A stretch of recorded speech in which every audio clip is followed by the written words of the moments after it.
The Bengals made a flurry of roster moves earlier this week before practicing, and in this video, I'm going to explain what each and every one of them means.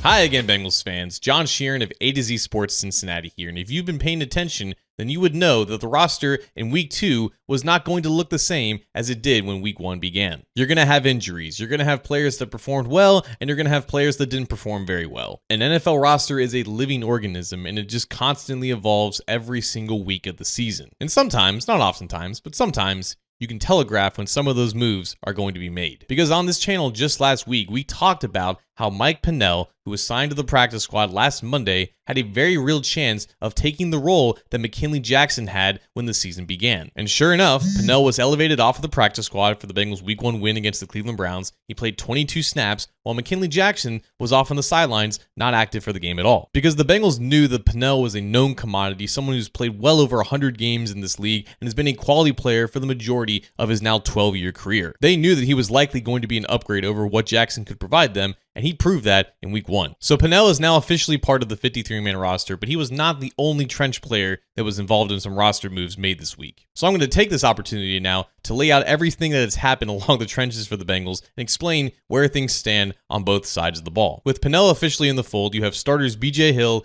and T.J. Sladen at defensive tackle and nose tackle respectively, and Chris Jenkins and Pennel backing them up. Taking Pennel's place on the practice squad is defensive end Isaiah Foskey, who was a second-round pick by the Saints back in the 2023 NFL Draft. Foskey, of course, played his college ball at Notre Dame, and his last season in 2022 was Al Golden's first season as the Fighting Irish's defensive coordinator. That whole connection is why Foskey is here in the first place, and Miles Cole, another defensive end from a recent draft class, he's also on the practice squad, and he took the spot of Isaiah Thomas. And staying with the defensive ends real quick, I thought it was notable how well Shemar Stewart played in his rookie debut against the Cleveland Browns. Disruption is going to be the key for him, and that's exactly what he did against the Browns offensive line. So I'm really interested to see how long it takes until he's actually starting opposite of Trey Hendrickson. And speaking of Hendrickson, he played a lot more than I expected against Cleveland. I think he played 75% of the defense's total snaps, and he had a whale of a game. PFF registered him with a 41.7 pass rush win rate. He had 8 pressures and obviously a sack along with B.J. Hill. So missing all of the offseason and training camp definitely wasn't a problem for him. And finally, on the offensive side of the ball, the whole reason why there was a roster spot for Pennel to be promoted off of the practice squad is because Lucas Patrick is going on injured reserve. Patrick suffered a calf injury against the Browns. He only played 16 snaps, and he was promptly replaced by Dalton Risner, who finished the game on a high note, but it's extremely likely that the injury that Patrick suffered and kept him out of the game is the same one that he suffered in the early days of training camp and kept him out of a handful of practices. So it makes sense that the Bengals are taking it slow with him, and he will be out for at least the next 4 weeks. But just like we talked about when Risner signed 2 weeks ago,